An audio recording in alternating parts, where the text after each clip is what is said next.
Hello and welcome to the Slingshot Channel. Today we want to do some movie myth busting. I recently watched John Wick 2 and I also liked the earlier one, the first episode. And there's plenty of killing, of course, in that movie, in both movies. But the second one is especially brutal. I mean, part of it plays in Italy and it feels like, John Wick single-handedly kills half of the population.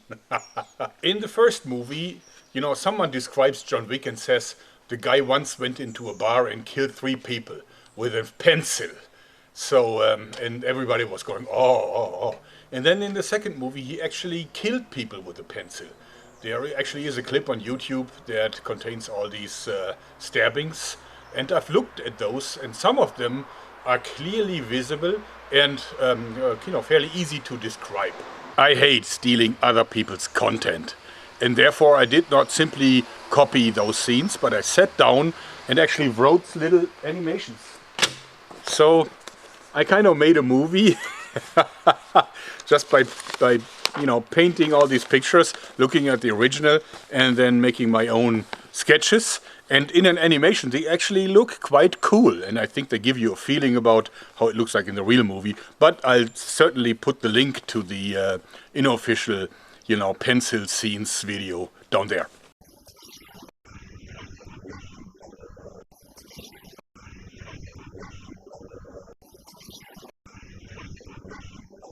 Now the first scene that I looked at is what I call nosebleed, and actually these are my sketches for it.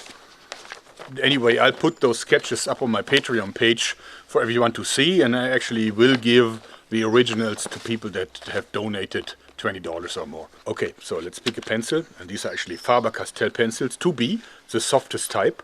And actually these are not even originally made in Germany. It says here made in Indonesia. Well, anyway, fairly good pencils. So this is brand new pencil. John Wick in the first scene takes the pencil and rams it into his opponent's nose, like that. Into the left nozzle actually. And the guy starts bleeding profusely, and I don't think it's a killing stab, but you can clearly see how much damage it's caused, and also that the pencil is still in one piece afterwards. So let us test this. Of course, for the test we are going to use ballistic gelatin. And as you see, it's a very sturdy mixture, just because the nose actually is quite tight, and therefore we must assume that it's not easy to punch a hole through the flesh there. Okay, so we're going to hold this like this, and then I'm going to jam it in just like John Wick does. Alright. That was actually super easy. Really easy. I mean, surprisingly easy. Actually, I asked my wife, and she is a medical doctor, about an injury like that, and she says it is really, really painful. It is one of the most painful experiences you can actually suffer.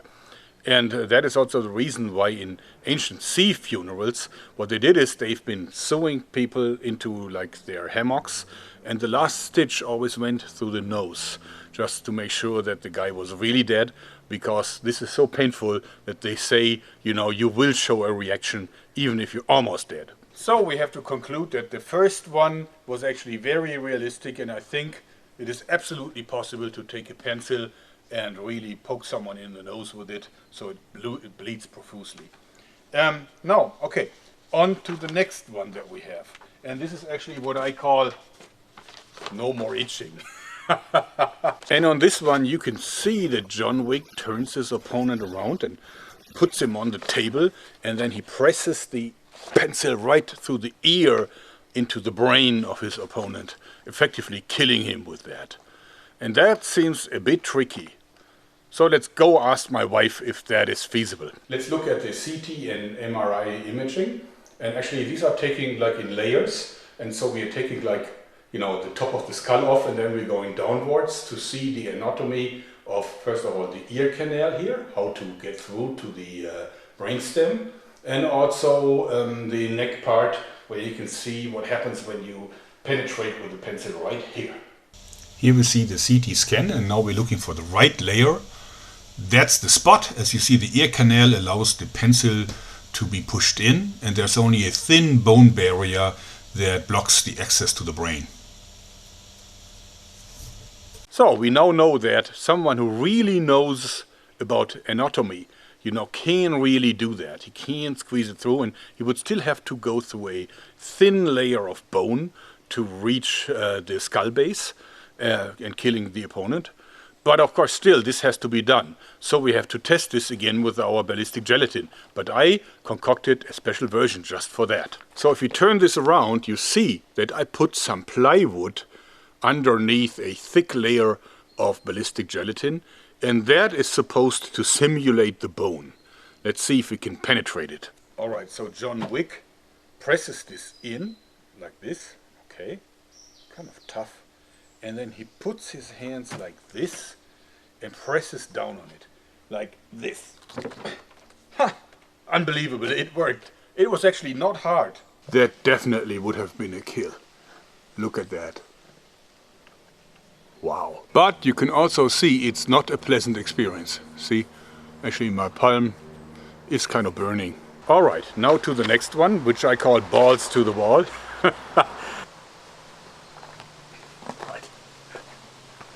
So in that scene, John Wick takes the pencil, puts it against the wall, then he takes his opponent and shoves him onto it, actually piercing the neck, not right in the center, but a little bit offset.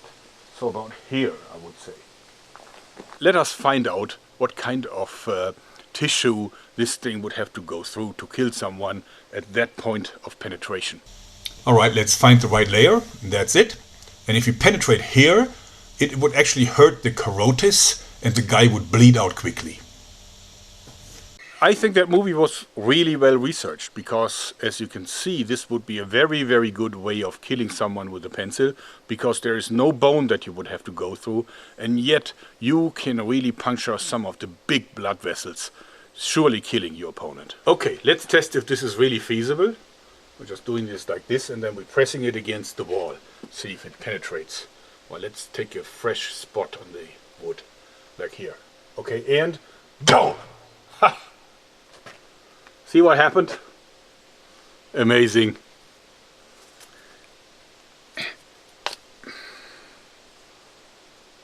So I have to say that all these three scenarios that we looked at are absolutely plausible. It is possible to do it, and you don't have to be John Wick to be able to make that happen. This is the Slingshot Channel, where we take all things to the extreme. Therefore, let's have some more fun with pencils. First, let's take this plywood piece and see if we can smash it just with a bare fist, and if we can punch a hole through it. Okay, we put the plywood between those two wooden boards here.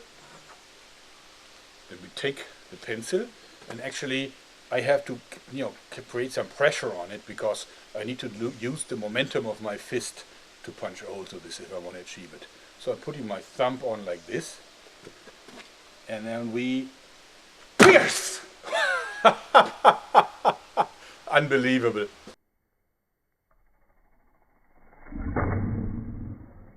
See that? It's crazy. The only problem is that it really hurts your thumb. So I think I can even cause more damage, but that would be then so painful to my thumb that it's not possible. But of course we must assume that John Wick, who is a perfectly trained assassin and has a lot of experience with this kind of fighting, that he probably has callus on his thumb from all this, so he isn't as vulnerable against, the butt end of a pencil. So we must come up with a solution how to simulate John Wick's fist. And here is my solution. What really looks like a kinky piece of homemade jewelry is in fact a weapon if you use it right and combine it with a pencil. Meet the pencil killer ring. Let me show you its features. I actually made it by cutting off a slice from this water hose, and then of course I made it adjustable so that it really fits well. It is really wide, so to give it a lot of surface, but the key to its effectiveness is this little hole here, because this is shaped so that I can put the butt end of the pencil into it, like that, and it will support it really well, protecting my thumb from the impact of the pencil itself. giving me a lot of purchase on the thing. Just like that! Let us test if I can pierce 2 of these boards at the same time. Okay, we put it in again. And now we pierce! I broke those apart. That was a little bit too hard. But you know what? I didn't feel anything. This thing completely shields my thumb, and it is absolutely pain-free no matter how hard I stab.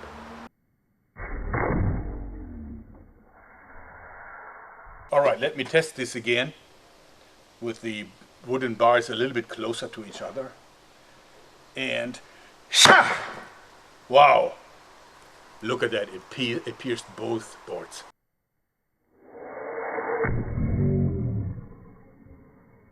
It really happened. Amazing how stable this thing is. You know how much force it takes to pierce both boards? You know what? I really think that these two make a really formidable weapon, the two of it. And of course, it wouldn't be considered a weapon. I think with a piece of jewelry like this, you could probably even get on board of an airplane. As sad as it is, maybe airport security needs to realize that jewelry like this shouldn't be on board of an airplane. Of course, it can't be considered a good weapon if it's not sticking in my barn door. So let's see if that works. And wow. Wow.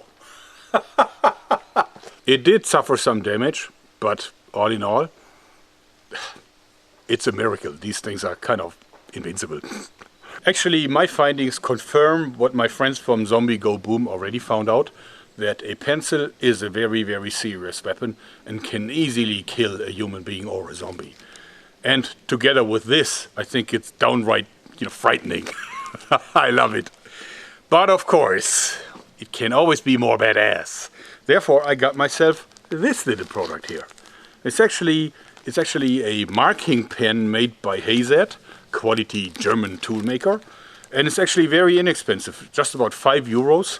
This means it's much less expensive than one of these tactical pens that you can buy. Yet I believe it's ultimately a lot more dangerous and probably not even considered a weapon. The Hazet all-steel marking pen. Let me show you its features. First of all, you see that it has this blue tip. Well, that's temporary only because it protects you from this super, super mean edge.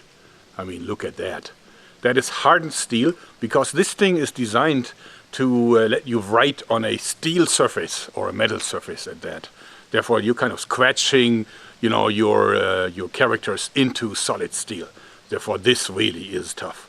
And as you see, in terms of dimensions, it's actually a little smaller than a real pencil, but very, very similar. And this clip actually you can take off if you don't want it. Now, if you combine these two, then we're talking. Okay, let's go.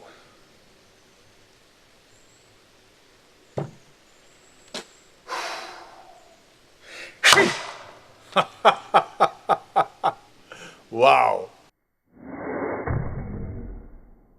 Look at that. Actually, I am surprised about the results of this little myth-busting episode, because I wouldn't have thought that pencils can be so dangerous. And I also think that this is a serious weapon, even though it looks like cheap jewelry. Well, I hope you like this. If you want to see the original artworks to my little animations, make sure to visit my Patreon page. And I'd love if you would help me reaching my next goal. In any case, that's it for today. Hope you liked it. Thanks and bye-bye.